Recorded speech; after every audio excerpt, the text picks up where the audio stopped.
Now, you were called by, or you were requested by Colonel Mangena to do a peer review on this matter, correct? That is correct. Now, before we go in depth regarding what you did, I want to give you background regarding his testimony.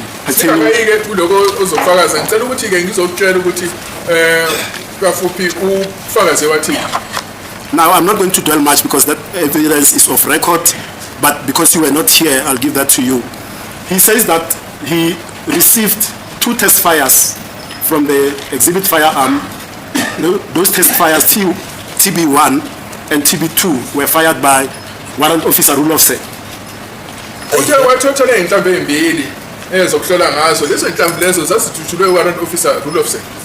Now, the first part of call, when he received a request to do a comparison examination on this matter, was to compare Exhibit F, which is the exhibit bullet in this case, with the 2 test fires of Rulofse.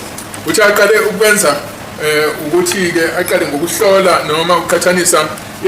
F TB2. Yes, I hear. And for contextual purposes, TB1 and TB2 are FMJ type bullets or ammunition. Okay, the TB1 and TB2 are FMJ. Understand? Yes. And according to the testimony of Colonel Mangena, when he compared the exhibit bullet, Exhibit F, with TB1 and TB2, the FMJs, he observed that the FMJs did not impart sufficient marks. Therefore, as you correctly testified, he had to go and test fire bullets that are closely resembling the material used in the exhibit bullet.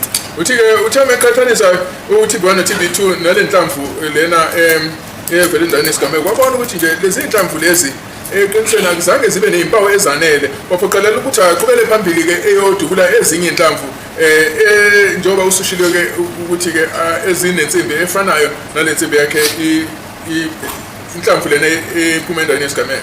Yes, I understand. Yes. And in that regard, he then went to shoot further 8 tests. Which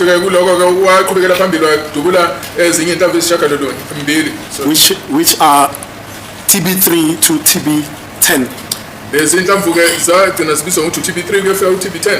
Yes, I understand. Yes. And from those 8 test fires, 2 were PNP make FMJs.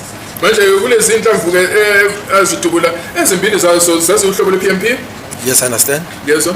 The 2 CMJ type fire bullets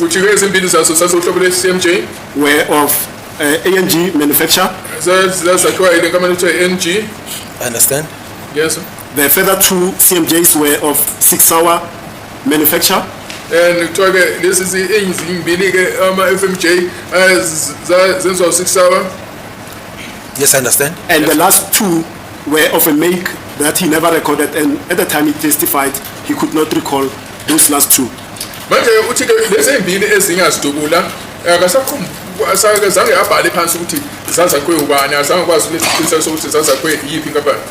Yes, I understand. Yes. And also for contextual purposes, he says that he fired all of those tests successively, randomly, without noting which one was an FMJ, which one was a CMJ, and among the CMJs without noting if this one is ANG, 6-hour, or the unknown make.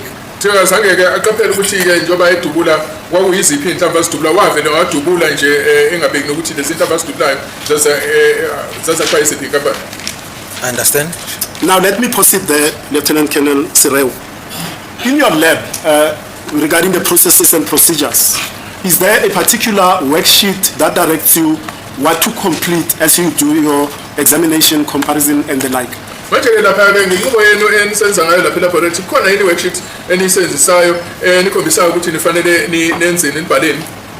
is a worksheet that we complete. Can you elaborate on that? The worksheet, each and every examination type that we conduct, there will be worksheets associated with that type of examination. Kuzo zonke inhlobo zokuhlola esinazo kone worksheet ehambelana noma yiluphi uhlobo esilwenzayo. So the worksheets are designed for recording Manje ke lama worksheet enzelwe nje ukuthi ke kubikwe what the examiner discovers during the examination process. ukubikwayo ukuthi ke lo ohlolayo utholani emsebenzini wakhe ukuhlola. Okay, now, besides the worksheet, say for example, there's information further.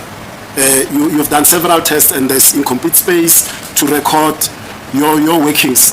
Are you required to have a notation or recordal on any document further? Manje uma usuphelele indawo lapho ungabhala khona njengoba uqhubeka uhlola uyavunyelwa ukuthi uthathe olunye uhlobo lwekhasi ubhale kulona. Yeah, the worksheet is precisely meant for notes.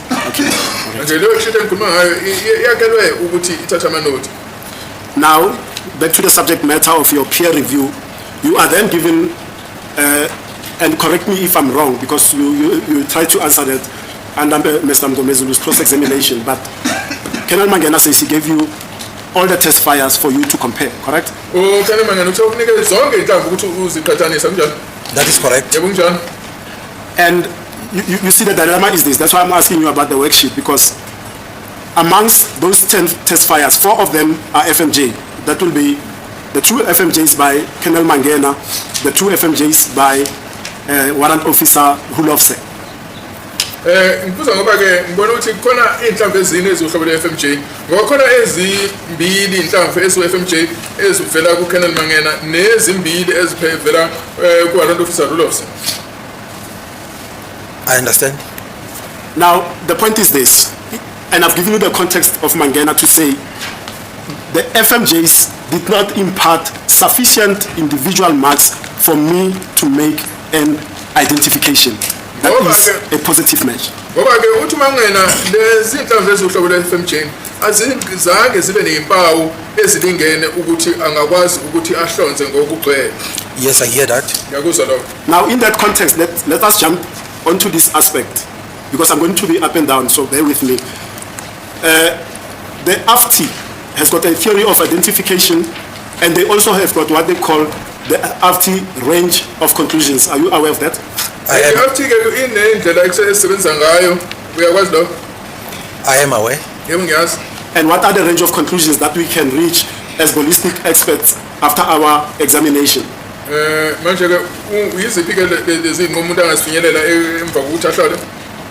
It is an identification that we normally call positive.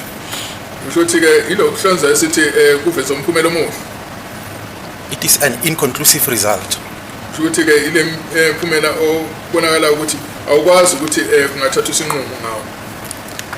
We have an elimination that we commonly refer to as negative.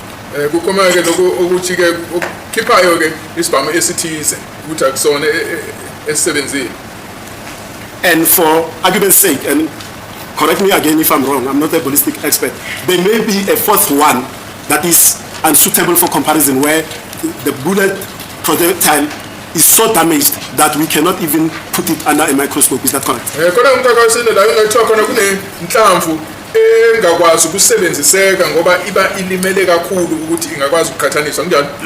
That is correct. That one refers to when the bullet cannot be used, or the specimen cannot be used for comparison purposes because of damage.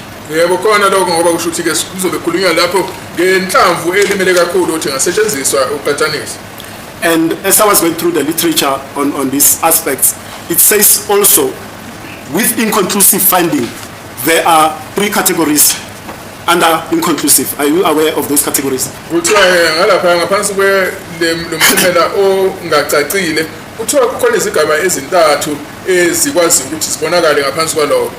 I'm aware of those in the literature, yes, that is correct. Can you also elaborate on the 3 sub-categories of inconclusive in brief?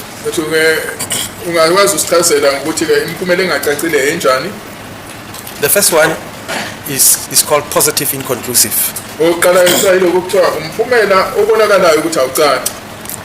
It's where in that case there is an agreement of class characteristics.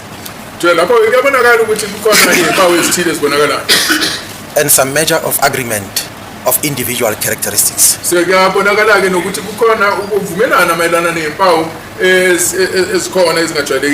But not sufficient enough to make a positive identification.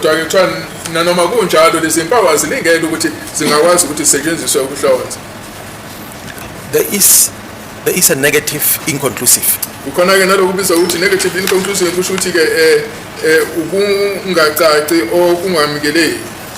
In this case, all class characteristics agree.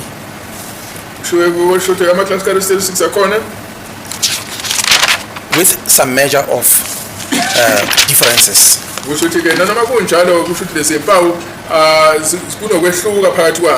It's an inconclusive which is leaning slightly towards elimination. The first one that I explained is an inconclusive which is slightly leaning towards an inclusion.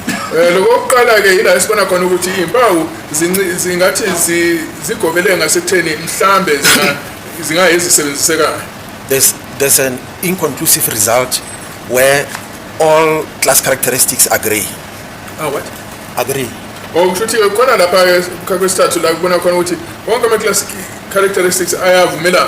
This type of inconclusive result is not leaning either to the left or right.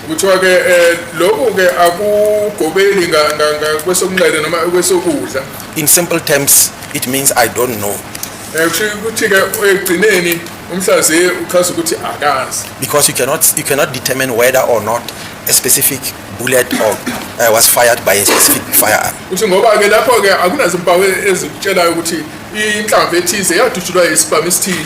Without any inclination towards the positive side or the negative side.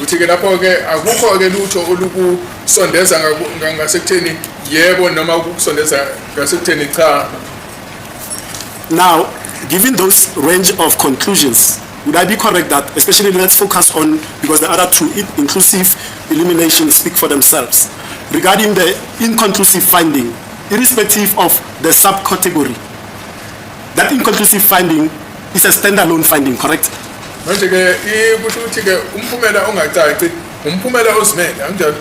Yes, in terms of our procedure, operational procedure, we have only one inconclusive.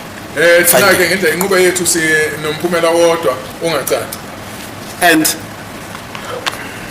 at the essence of that is to say with inconclusive. Can you please repeat that? The essence of inconclusive is this. You cannot say for example, in this case, I don't want to fetch examples that are far-fetched, then I'm lost in translation. Pertaining to this case, if an examiner says exhibit F,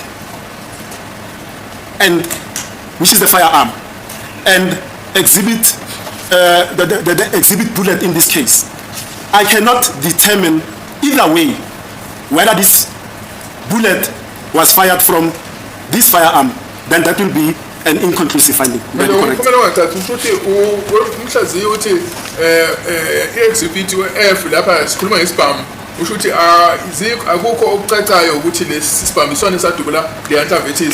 That is correct, my lord. And let me take it further. With that inconclusive finding, I then produce a report that will be sent back to the IO of the case, the investigating officer, to say, this is my finding. It is inconclusive because I've looked at the bullet, compared it to the test, and yes, the class characteristics are discernible, they are there. And there is some agreement of individual characteristics, but they are not sufficient for me to make a finding that it is a match. Correct?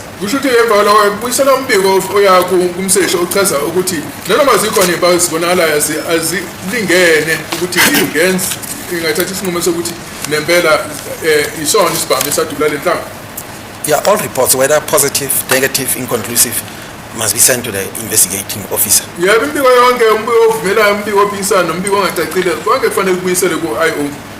Now, in the context of what I described to you with the work that Colonel Mangena did, when he said, when I compared Rulof's TB1 and TB2 with Exhibit F, I could not determine on the marks imparted on TB1 and TB2 sufficient marks for an identification.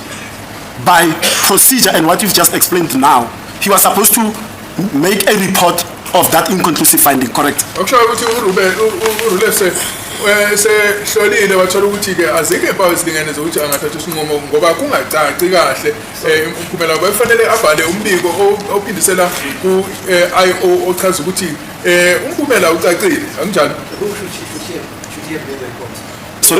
Sorry? To whom? I say Mangena, my lord. I'm not saying the rule of saying. Yes. Mangena says I made a comparison between TB1 and TB2 with Exhibit F. Yeah. I didn't say rule of say because rule of say only did the test fires. Okay. I think this is an oversimplification of the matter. Yes. It does not operate like that.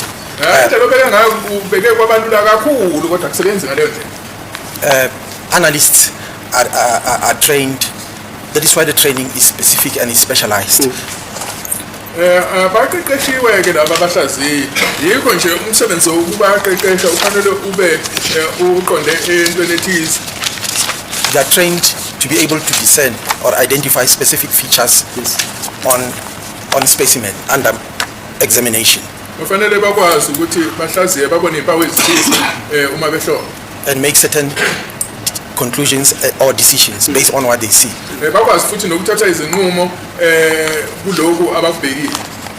If an expert, I mean to say an analyst, examine a specimen, Uma ke kukhona ohlaziyayo ebheka into ethize and he realizes that on this specimen there is a problem of transferability manje yabona ukuthi ke specimen asisiphethe kukhona ke ungamdluliseki kwempawu or reproducibility. noma ke ukuthi zingabuyiseleki izimpawu kaningi.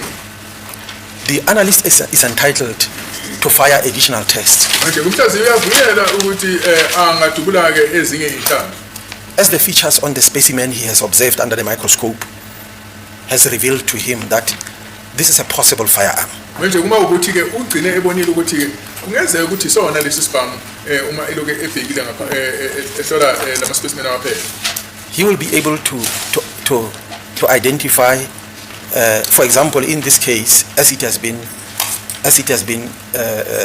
from the information that has been supplied to me now, that Mangena examined the full metal jacket tests, actually compared them with the exhibit bullet.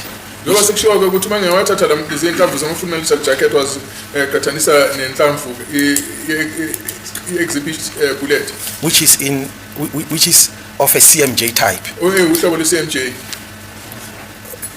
He is entitled to fire additional tests Uvunyelwa ukuthi angadubula ama tests which are as close as possible to the exhibit cishe mhlawumbe asondele kakhulu ekufananeni ne-exhibition bullet in form and in composition. ngendlela yakhe ngayo futhi ke nokuthi yakhe nganhloboni yensimbi. That is what a responsible examiner will do. Kusho ukuthi ke ilokhu kufanele kwenziwe umhloli owazi umsebenzi wakhe. So he was within the parameters of the standing operating procedure. Kayena kusho ukuthi wayesebenza ngale nqubo le ekusetshenziswa ngayo. As I've already explained before, that it allows additional test fires to be made. Njengoba sengishilo ke uvunyelwa ukuthi angadubula ezinye inhlamvu. It only sets the minimum, but it does not set the maximum. Kusho ukuthi iyabekisa ukuthi kufanele kudutshulwe inhlamvu ezingakanani ekuqaleni kodwa ayisho ukuthi ke uma usudubule lezo ngaphezulu ke unqunyela ukuthi usungenza ungadubule ezingakanani. For the known reason of transferability. Ukuze ke kwazi ukubonakala ukuthi ziyadluliseka izimpawu. Now, at least I'm no longer shouting because my voice was way there with this echo. Now that I can think clearly, Mangena says, Colonel Mangena says, I fired additional test fires 3 to 10, TB 3 to 10, because, yes, one of the reasons is that I'm looking for the CMJs because the exhibit bullet is CMJ. Mangena wayefakela ukuthi adubule ezinye inhlamvu number 3 ukuyofika ku 10 ngoba wayefuna ukuthi athole impawu kulelo hlobo le-CMJ. But the second reason is that the nature of the firearm itself, the barrel is worn out, so the impartation or reproducibility of marks is not consistent. Manje uthi ke futhi ke okunye ukuthi ke lesi sibhamu sasesigugile okudluliseka kwezimpawu kwakungacacile kahle. I hear that. Ngiyakuzwa lokho. And I'm not sure how your standards operate. You will clear it because I'm going to throw these questions for clarification purposes regarding your peer review. When you are given a case to peer review, does he also tell you information like, part of the reason is that the the barrel was worn out, for example, that's why I did not have sufficient marks, or he just gives you, it's a blind peer review, you are not told anything. Manje uma unikeza umsebenzi ukuthi ubukeze uyatshelwa yini ukuthi ngibe nenkinga yokubona ukuthi umbhobho wesibhamu ngathi usugugile nokuthi unikwe nje ukuthi wena uzosibonela ngalendlela ozohlaziya ngayo? He didn't give me the details of the case. Cha, ngazange nginike imininingwane ngaleli icala.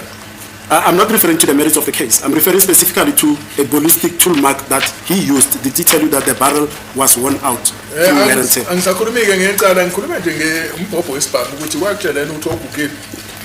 He never gave me